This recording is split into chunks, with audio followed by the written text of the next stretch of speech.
सिर्फ आपके लिए ही नहीं, हमारे लिए भी, और आज पूरी दुनिया के लिए इंटरनेट बेहद जरूरी है। इंटरनेट आज पूरी ग्लोबल इकोनॉमी का आधार बन चुका है।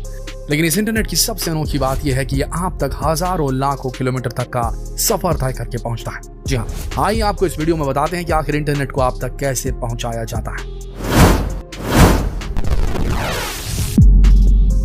आपने ऑप्टिकल फाइबर केबल का नाम तो सुना ही होगा। ये वही केबल है जिसकी मदद से आज आप हाई स्पीड इंटरनेट का मजा ले रहे हैं। सोच कर देखिए कि अगर ये ऑप्टिकल फाइबर केबल ना होता तो शायद 4G और 5G इंटरनेट स्पीड के सपने सिर्फ सपने ही रह जाते। बस इसी केबल की वजह से आज पूरी दुनिया इंटरनेट के मजे ले रही है।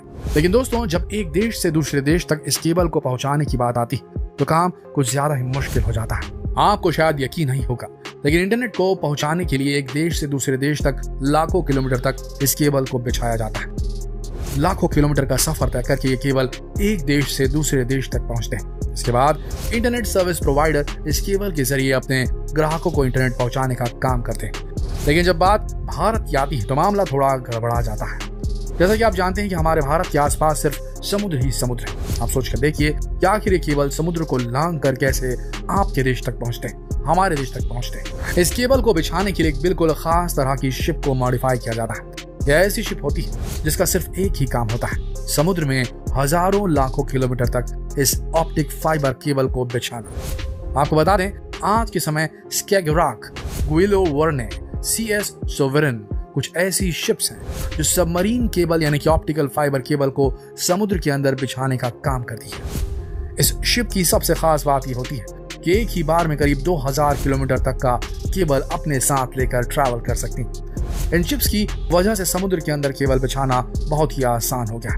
लेकिन जब आप इसकी रफ्तार सुनेंगे तो आप हैरान रह जाएंगे। ये शिप जिस स्पीड से समुद्र के अंदर केबल बिछाने का काम करती है वो वाकई में लोगों को हैरत में डाल देगा। एक ही दिन में ये करीब 100 से 150 किलोमीटर तक का केबल बिछा देती है और कई बार ये 200 किलोमीटर तक भी पहुंच जाता है। बस इनकी इसी स्पीड के कारण आज आप तक हाई स्पीड इंटरनेट बड़ी आसानी से पहुंच गया है। लेकिन जरा सोच कर देखिए कि समुद्र की अथाह गहराई में आखिर ये केबल इतने लंबे समय तक सुरक्षित कैसे रहते होंगे। असल में इस तरह के ऑप्टिकल फाइबर केबल को लंबे समय तक समुद्र के अंदर टिकने के लिए स्पेशल तरह से डिजाइन किया जाता है। ऑप्टिकल फाइबर के ऊपर कॉपर, मेटल और रबर की कई लेयर्स चढ़ाई जाती है। उसके बाद ही समुद्र के नीचे इन्हें बिछाने का काम किया जाता है। इसकी वजह से इसे सबमरीन केबल्स कहा जाने लगा है। लेकिन इस केबल को बिछाना और इसे बनाने में बहुत खर्च आता है। एक प्रोजेक्ट में करीब 100 मिलियन से 500 मिलियन US$ तक का खर्च आ जाता है। तो चलिए आपको दिखाते हैं कि आखिर इस केबल को समुद्र के अंदर कैसे बिछाया जाता है। समुद्र तट से थोड़ी दूर पर एक शिप को खड़ा किया जाता है। ये वही शिप है जो केबल बिछाने का काम करता है। शिप में केबल को लोड करने के लिए समुद्र तट से शिप तक केबल पहुंचाई जाती है। ये काम पूरी तरह से मैनुअली होता है क्योंकि इतना बड़ा जहाज समुद्र तट के करीब नहीं आ सकता, नहीं तो ये बुरी तरीके से फंस सकता है। इस केबल को शिप में लोड करने के लिए केबल के एक सिरे को शिप में लगे रोलिंग स्टेशन तक पहुंचाया जाता है, जिसमें इस केबल को बांधा जाएगा और दूसरा सिरा समुद्र तट पर होता है जो केबल को रिलीज करने का काम करता है। कुछ ही समय में शिप में लगी रोलिंग मशीन 2000 किलोमीटर तक जितनी लंबी केबल को रोल करके लोड कर लेती है और अब ये शिप समुद्र के अंदर केबल बिछाने को बिल्कुल तैयार है। लेकिन अभी और भी बहुत काम बाकी है। केबल को बिछाने से पहले ये तय किया जाता है कि इस केबल को कौन से रूट पर बिछाया जाएगा। अगर कोई ऐसा रूट सामने आता है जहां पर वहां की लोकल अथॉरिटी से परमिशन लेनी पड़ेगी, तब बाकायदा परमिशन लिया जाता है। इस पूरे प्रोसेस को जियोलॉजिस्ट, जियोफिजिसिस्ट और ओशियानोग्राफर्स की पूरी टीम मिलकर तैयार करती है। इसके बाद उस पूरे रूट का सर्वे किया जाता है। सर्वे में ये देखा जाता है कि कहां कहां पर दिक्कत आ सकती है। समुद्र के अंदर कई बार पहाड़ भी होते हैं, इसलिए उन पहाड़ों से हटकर केबल को बिछाने का काम किया जाता है। और अब बारी आती है इन केबल्स को समुद्र के अंदर बिछाने की। लेकिन आपको बता दें कि बिछाने से पहले इस बात का भी ध्यान रखा जाता है कि कोई प्रोटेक्टेड एरिया तो नहीं, क्योंकि अगर कोई शिप किसी प्रोटेक्टेड एरिया में केबल बिछाने का काम कर देता है और वो भी बिना परमिशन के, तो आपको बता दें कि इसके लिए इन्हें 1 लाख US$ तक का फाइन भी देना पड़ सकता है। केबल को समुद्र में बिछाने के लिए शिप अब समुद्र से निकल पड़ता है। जो रूट तय किया गया था उस रूट में जाने के बाद शिप में लगा एक प्लॉग समुद्र की सतह तक भेजा जाता है। एक हल जैसा एक सामान जो समुद्र की सतह में खुदाई का काम करेगा, क्योंकि खोदने के बाद जो गड्ढा बनेगा उसी गड्ढे में इस केबल को बिछाया जाता है। ये करना इसलिए जरूरी है ताकि केबल पूरी तरह से सुरक्षित रहे, और अगर इसे ऐसे ही समुद्र की सतह पर बिछा दिया गया तो कोई भी बड़ी सी व्हेल या शार्क मछली इसे बड़ी आसानी से काट सकती है। इसके बाद इसकी रिपेयरिंग करना इतना आसान नहीं होता। ये शिप कुछ इस तरह से डिजाइन किया जाता है कि इसमें लगा प्लॉ एक तरफ गड्ढे खोदने का काम करता है और दूसरी तरफ इसमें लगी मशीन उसी गड्ढे में केबल बिछाने का काम करती रहती है। कई बार इन केबल्स को बिछाने के लिए डाइवर्स यानी कि स्कूबा डाइवर्स की मदद भी ली जाती है ताकि रूट सही तरीके से फॉलो किया जा सके। इन डाइवर्स के पास एक जीपीएस सिस्टम होता है जिसे लगातार शिप में लगे सिस्टम ट्रैक करते रहते हैं। वहीं केबल बिछाने के बाद इसमें लगी दूसरी मशीन इन गड्ढों को पाटने का काम करती है। तो लीजिए, केबल बिछाने का काम यहाँ पर पूरा हो जाता है।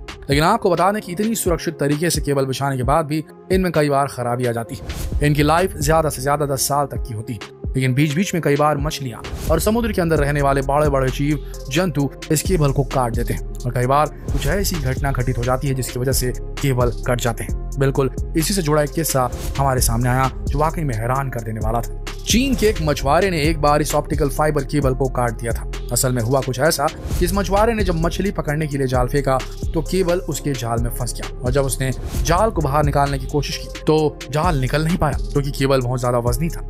इसीलिए जाल को निकालने के लिए उसने समुद्र के अंदर गोता लगाया और सीधा केबल को काट ही दिया। लेकिन उसकी इस हरकत की वजह से चीन में रहने वाले करीब 1 लाख यूजर्स बुरी तरह से प्रभावित हुए थे।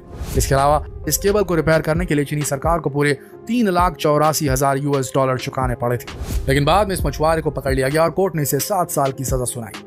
बिल्कुल इसी तरह दोस्तों, जब समुद्र के अंदर बिछी सबमरीन केबल खराब हो जाती है या किसी वजह से कट जाती है तो इसे रिपेयर करना इतना आसान नहीं होता। इसके लिए गोताखोरों की मदद ली जाती है। गोताखोर समुद्र की सतह तक पहुंचते हैं और फिर प्रॉब्लम ढूंढने का काम करते हैं जो इतना आसान नहीं है। वहीं इस काम को कोई एक संस्था नहीं करती। दुनिया भर में कुछ 5 ऐसी बड़ी बड़ी कंपनियां हैं जो इस तरह के केबल को समुद्र के अंदर बिछाने का काम करती हैं। वो है Alcatel submarine network, Fujitsu, Huawei marine network, NEC और TE सबकॉम। वहीं भारत की बात करें तो भारत की रिलायंस जियो को कौन नहीं जानता। रिलायंस जियो अब करीब 16,000 किलोमीटर की सबमरीन केबल समुद्र के अंदर बिछाने का काम करने वाली है। रिलायंस जियो इसे 2 भागों में बिछाने वाली है, जिसमें पहले का नाम इंडिया एशिया एक्सप्रेस रखा गया है। ये सबमरीन केबल भारत को सिंगापुर से जोड़ने का काम करेगा। इसके अलावा रिलायंस जियो का दूसरा cable network India Europe express IEX Europe और वेस्ट एशियन कंट्रीज को जोड़ने का काम करने वाला है। आपको बता दें कि इसकी स्पीड सुनकर आप हैरान रह जाएंगे। रिलायंस ने दावा किया कि सबमरीन केबल की इंटरनेट स्पीड 200 TBPS यानी कि टेराबाइट पर सेकंड 200 टेराबाइट पर सेकंड तक होगी, यानी कि ऐसी इंटरनेट स्पीड जिसकी आपने आज से पहले कभी कल्पना नहीं की होगी। अब देखना यह है कि आने वाले समय में हमारे जियो की इंटरनेट स्पीड बढ़ती है या नहीं। तो दोस्तों, आपको वीडियो कैसा लगा हमें कमेंट बॉक्स में जरूर बताइएगा और इसे अपने तक सीमित मत रहने दीजिए। जितना हो सके इस वीडियो को शेयर करें फेसबुक पर, व्हाट्सएप पर, यूट्यूब पर। कल फिर मिलेंगे एक और दिलचस्प वीडियो में। तब तक के लिए आप सबका इस वीडियो के अंत तक बने रहने के लिए दिल से धन्यवाद।